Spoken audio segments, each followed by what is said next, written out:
Hey guys, real quick, only 40% of our viewers are actually subscribed, so let's change that right now. Hit that subscribe button right below. All right, we are excited to be joined, returning to the show, Mina Kimes. Mina, welcome. Hello. Glad First, to glad to join. first time in the new studio. What do you think? It looks good. I'm a little bit disoriented by how gigantic I am relative to you guys. Well, I guess relative to Sam, but I do like it. I do like the new look is good. Nice. Yeah, we've toyed with different ways of bringing in the guest. The floating picture over the desk is what we've gone with right now. Yeah. So I think it's fun. Like Anyway, fighting with you. let's get into it. Let's have fun. Talk some ball. We were all set up to talk Seahawks and Sam Darnold and everything, and talk about his great season, and he just threw 4 picks. Tough scene. Tough scene. There's no question attached to that, but respond. Yeah, good start. No. Dominique and I talked about this on my show a little bit because I think in our job we want to go beyond. Is he a choker on the biggest stage? Right? We want to analyze like what is it about those games, and I think there's a pretty clear through line. Obviously, the Rams are the opponent in 2 of them, but I think what was jarring to me, and I'm sure you guys have thoughts on this as well, was going back and watching the interceptions. The ways that the Rams gave him trouble were very similar, I think, to how they gave him trouble in the playoff game. The Vikings offensive line at that point was probably worse, right, than Seattle. But you saw once again, he struggled when the Rams presented blitz, dropped guys out, simulated pressure to some degree, and then were able to create interior pressure, often with like games.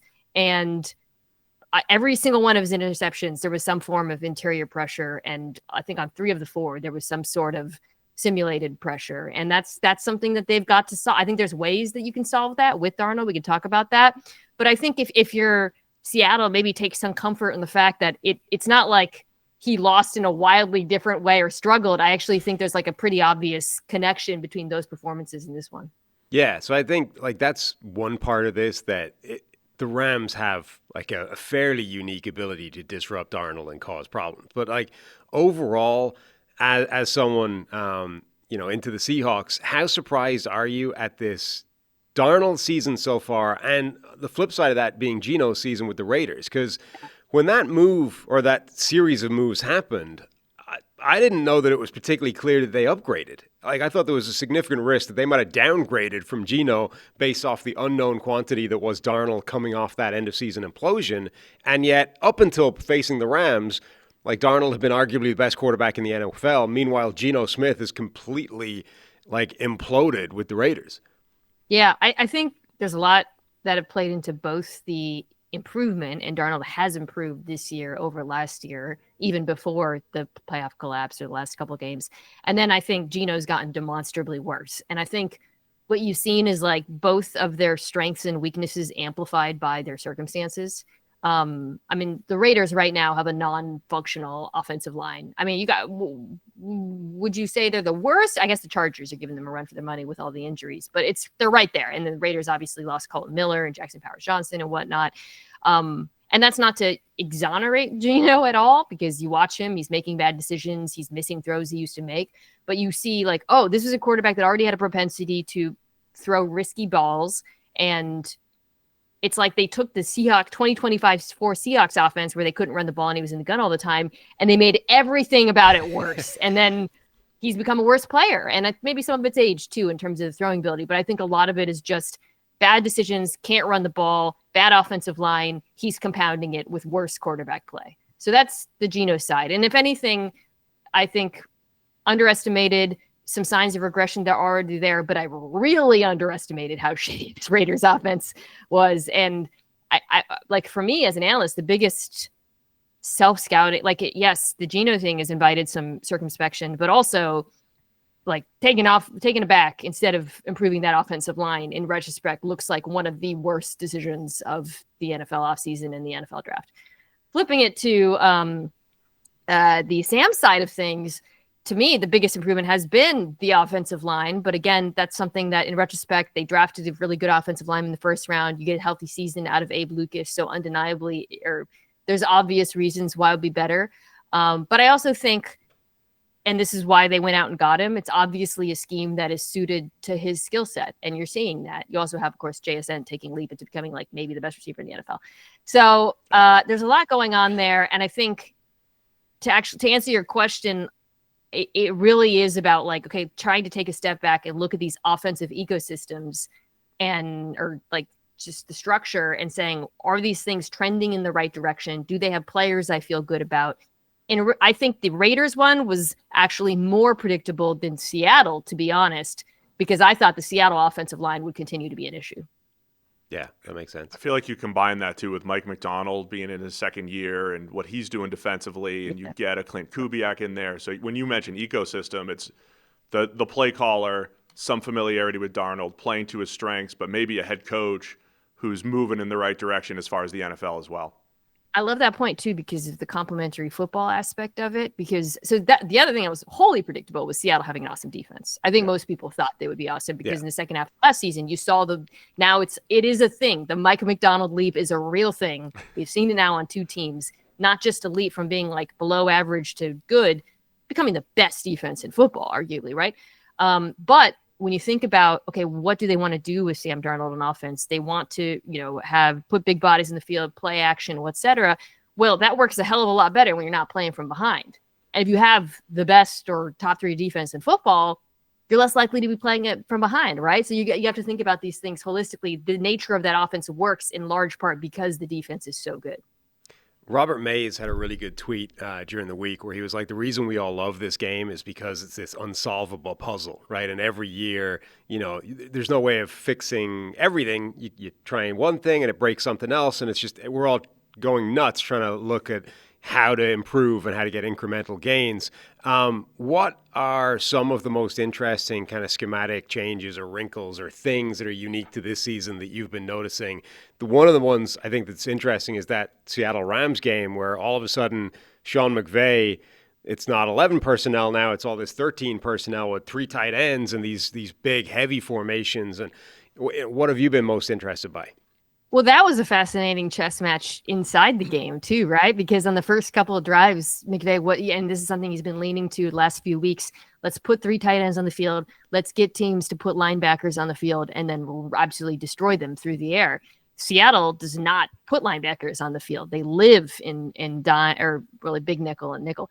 So on the first couple of drives in that game, they were running on them. You remember that. And I'm thinking, oh boy, like in the battle of scheme, McVay's winning. But then like Seattle starts cracking down on the run, and Sean actually shifts back to 11 for the rest of the game because he felt like it wasn't working against the Seattle. I found that fascinating, like the back and forth. McDonald sticking with the sub packages, not putting linebackers on the field. And it's a big part of why Seattle is so good. And it's important, right? Because all the good offenses are doing this. Like the best offense in Seattle is one of them. The best offenses on the field right now are just shredding base defense, and they're getting teams to do it. And Seattle's ability to actually stop that out of its sub packages is really meaningful. So that is definitely one of them. The other one, I sent this to you. This is to a lesser degree, but just the jumbo we're seeing. And I love, I just pulled this. It's up. It's still not dramatic. It's like, I don't know, 3% of snaps. And that is up from last year, according to NGS, 6 offensive linemen on the field. But I think what's cool is like every week you see like a different team try it, right? So it's like, oh, cool, the Jags are doing it this week. Oh boy, this is a big part of the Steelers offense. It feels like teams are, and then of course the Eagles are pivoting to it as a way to solve some of their issues in the run game. And it would be up a huge amount more if it wasn't for the fact that Buffalo basically just replaced their 6th offensive lineman with Jackson Hawes, and like they went from lineman to tight end with basically the same purpose. I mean, that's an interesting dynamic, too, because a lot of times when we're doing our team building discussions, none of us are going into free agency being like, who's the top run blocking tight ends that's going to get signed? And then you see the NFL, banging down the door for Josh Oliver and Charlie Werner and all that stuff. And if you don't have one of those guys, it's like, all right, maybe the sixth offensive lineman is probably going to block better than the best run blocking tight end, unless it's Jackson Hawes, of course. I mean, if you count Darnell Washington appropriately, the Steelers are basically in actual jumbo the entire game, right? So I mean, if they're like the Steelers thing is fun, the fact that they have 9 300-pounders out there, but It's fun if they had another receiver, it would be more fun. Like it's kind of cool, like what Darnell Washington's doing and everything. They're just so limited. It's almost like by necessity they got to throw all the big boys. I out just there. love that they're like on the broadcast. They're showing it like when you watch a rugby game and they go in for the first scrum, they throw up a graphic that's like pack weight, right? And it's like 900 kilos on the left, 857 on the right. They do that for the Steelers now with Darnell Wright. They like wait along the line of scrimmage with Darnell Washington. That's fantastic. There was a game, I want to say like 2 or 3 weeks ago, where on the first drive, Rodgers actually threw to an offensive lineman, and I think it was the 6th offensive lineman in their jumbo. And I thought briefly it was Washington, and I was like, he's getting bigger. Like, I actually, this is so dark. I actually have Darnell on my ultra deep dynasty league. And I'm not going to lie, he'd give me 10 points a week. And it's desperate times this time of year. And it's a very deep league. And I'm actually really glad I still roster him. Is that a 32-team league? How deep is this league? It's Danny Kelly's in it. Nate Tice is in it. It's so deep. It's 14 teams, but it's 2 quarterbacks. And we all have like a zillion players. It's like a 6 tight end league. Gotta have Darnell. Let's just say Tyler Algier is consistently winning well, I guess he's actually a good fantasy. But yeah, it's pretty deep. We touched on this a little bit on our show, but we'll let you kind of explain through it. You touched on it a touch as well. The idea that Greg Olson was talking about last week in matching down and distance more than personnel, right? The old way of doing it is base offense comes out, base defense comes out. 3 wide comes out, you match 3 wide with nickel, and now you have teams matching tendencies or down and distance, saying 2nd and 10, that's a passing down. We're putting in big nickel or dime, and we're going to do this on a down-to-down basis more than personnel, which has been, the NFL for like 100 years. I do think it cuts to something which is, it sounds obvious, but I think first down has never been more important in the NFL because of this, right? And there and a lot of, I think about a team like the Colts is another good example.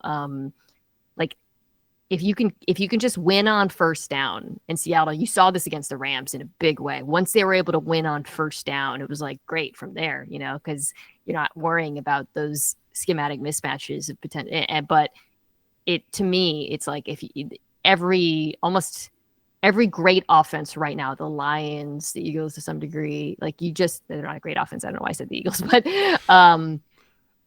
Indianapolis certainly, and definitely the Rams and the Seahawks. You cannot beat them unless you can win on first down, in part because of what you're describing. We like to pretend that we're smart on this show, but there are several teams that are proving that's just not the case, and they confuse the ever-living crap out of us. So we're wondering if you can help with some of these teams. Yeah, help sort these out. Can you explain at all let's start with the Carolina Panthers. Oh, God. How are they where they are? How is it that all their wins come when they win the coin toss and all their losses come when they lose the coin toss? What makes any sense about You didn't know that stat. You didn't know that they've won the coin toss 6 times and they're 6-0 and lost 5 times and they're 0-5. You didn't know that, did you? Really? Wow. Yeah. Is that some behind the scenes Eric Eager information? No, it's out there. It's public. It's just public out there. knowledge. Just out there. I've made it a rule on my pod that I'm like, I pick every game, but I was like, but the Panthers game, just don't even listen to me because I don't know what the hell every week. They're the team where I'm just the stay away team. I just saw some people posting on my last week. They're like, apologize to Bryce. And I'm like, no, what? What are we doing? It's week to week. I didn't say it was over. For apologies for like just describing what happened. When he just put up 25% of his season's passing yardage. Like, what?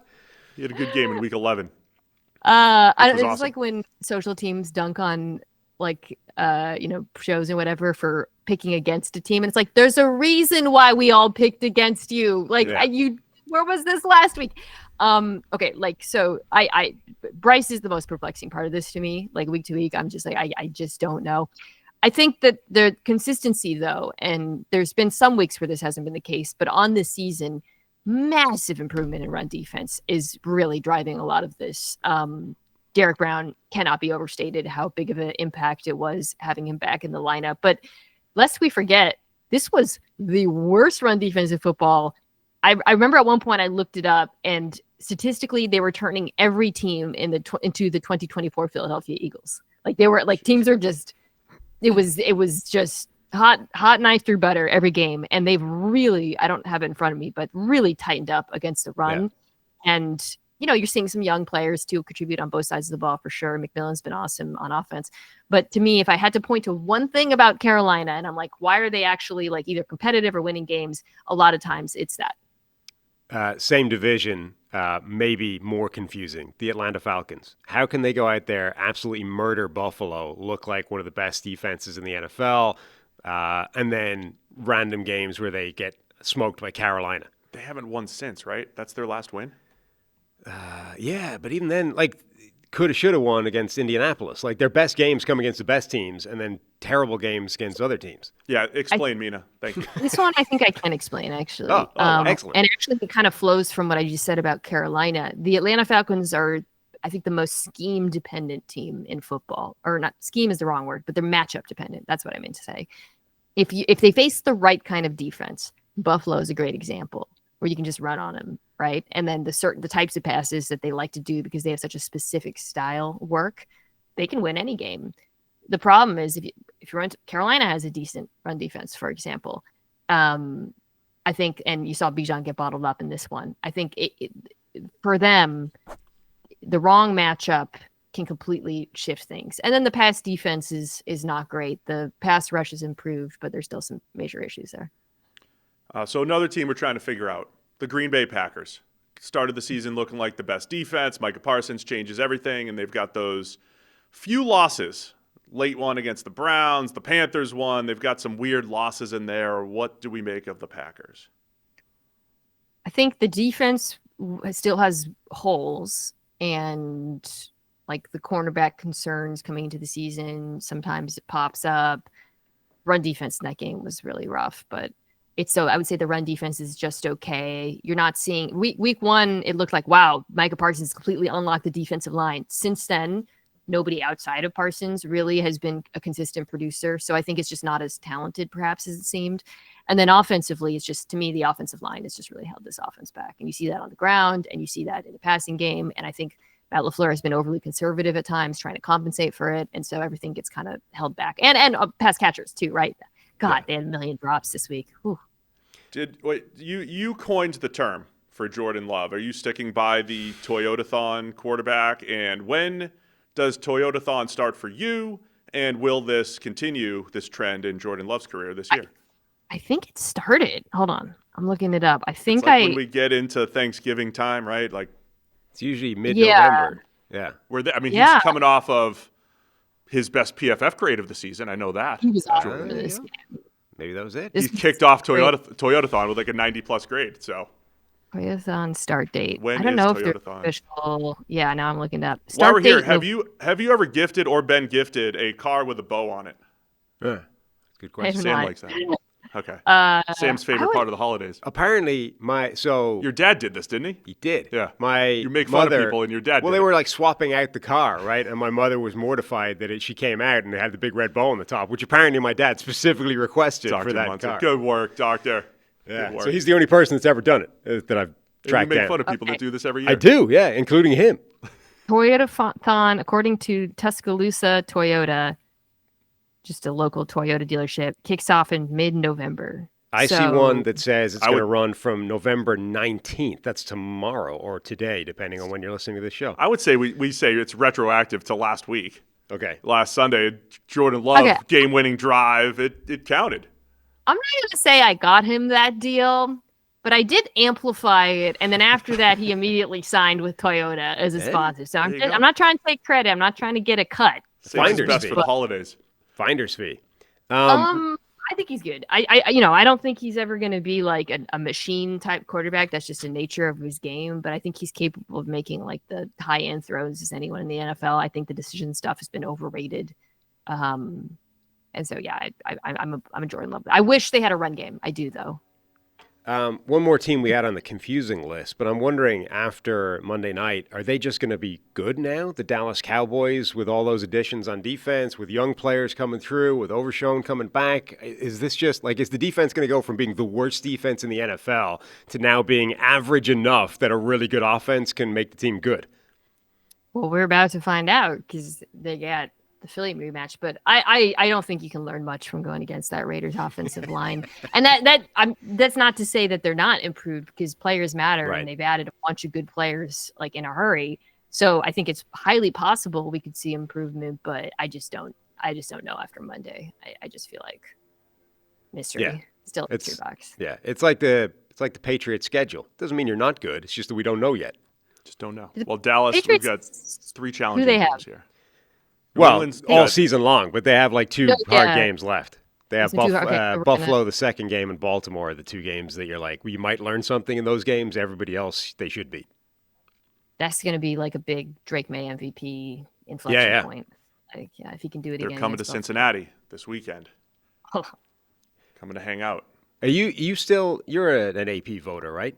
You're one of the 50. Yeah. This year, I'm gonna need you to not let me be the. I'm gonna need you to save me from this year's Brock Bowers, whoever it ends up being. I don't want to be the one solo getting like all of Washington crapping on him because he was the one guy that voted for Brock Bowers.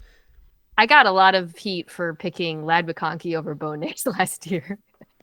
Oh, I didn't know they were going to be public. That's the thing. They just dropped it out there. Like, and by the way, a lot of thought into them. Yeah. But like that was when I was like, oh damn, all right, I guess this is out there. While we're here, since the Broncos fans are littering the show lately, we need a definitive hot or cold take on Bo Nix now. We need that. There's no middle ground on is he Bo good Nix. or bad? Is he the best quarterback the Broncos have ever had, or is he Tim Tebow? He can't be either.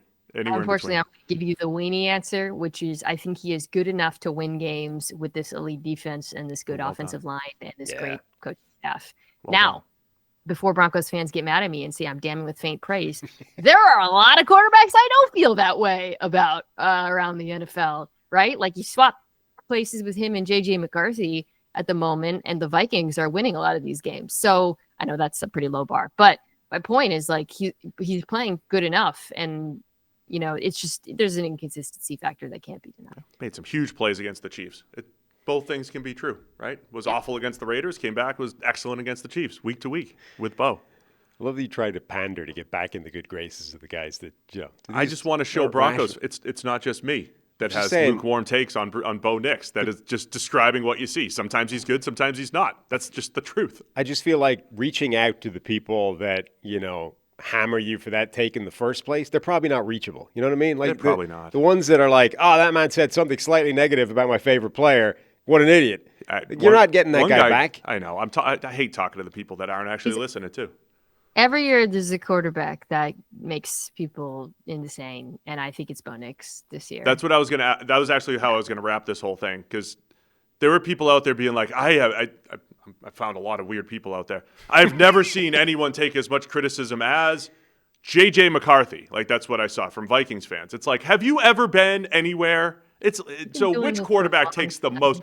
Who's the most polarizing quarterback out there right now? Who takes the most criticism right now? Polarizing is different from who takes the most criticism. Okay, those are I think both Bo Nix is the most polar. JJ is taking a lot of criticism, and it's frankly, reasonable. if you're on the other side of that, you're insane. Yeah, Right. like you cannot be taken seriously as a person.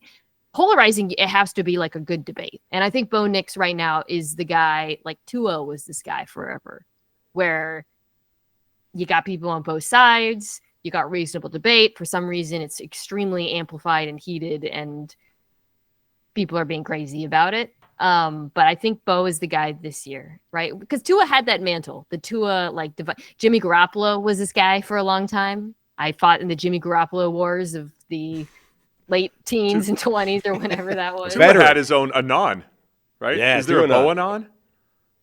Tua had his own Tua-Anon group. It's legit, yeah. I mean, between Tua, who has there been anyone else, or it feels like Bo's that dude now? Herbert always has quite a. I mean, it's not as broad. It's a narrower spectrum, but there's like it's either he's there with Josh Allen, et cetera, or he's mid. Yeah, nothing in between. Joe Burrow's got some interesting analytics. People hate him because of sack totals only, and Joe Flacco had good games, and it's like, see, Burrow's mid or whatever. Right. There's some interesting. Nobody's quite willing to jump on that hill, but there's definitely people that are like prodding we could start a Joe Burrow conversation. Maybe Joe Burrow. That's why he wants to come back to prove that. He's got to prove he's the best Joe in town. Got to stave off Flacco. Yeah. Well, Mina, Yeah, that's. But I think Tua has handed the baton to Bo. That's my feeling. Well, Mina, we appreciate you joining us. Tell everybody where they can find all your stuff. Yeah, Mina Kimes Show featuring Lenny. We come out twice a week on Tuesdays. That show should be out now. We talk about Monday and recap the winners and losers. On Thursdays, we preview the games. The great Sam Monson came on a couple weeks ago. Banger episode. We really struggled to pick games that week, I feel like. But for the most part, it is less of a struggle in terms of picking. And it's on youtube.com/@MinaKimes or wherever you get pods. And I believe you're on a small up-and-coming network regularly on the television. Oh, yeah. Is that correct? I'm also, yes, which I got to go get ready for NFL Live. Which I can watch now on YouTube TV. Yeah. Thanks. Back on the TV. Glad we're all back. Thank you, Mina. Yeah. Thanks so much, Mina. Appreciate it. Bye, guys. Thanks for watching all the way to the end of the video. Check the Mic is live Monday, Wednesday, and Thursday, so be sure to hit subscribe so you don't miss a video. You heard the man. Subscribe.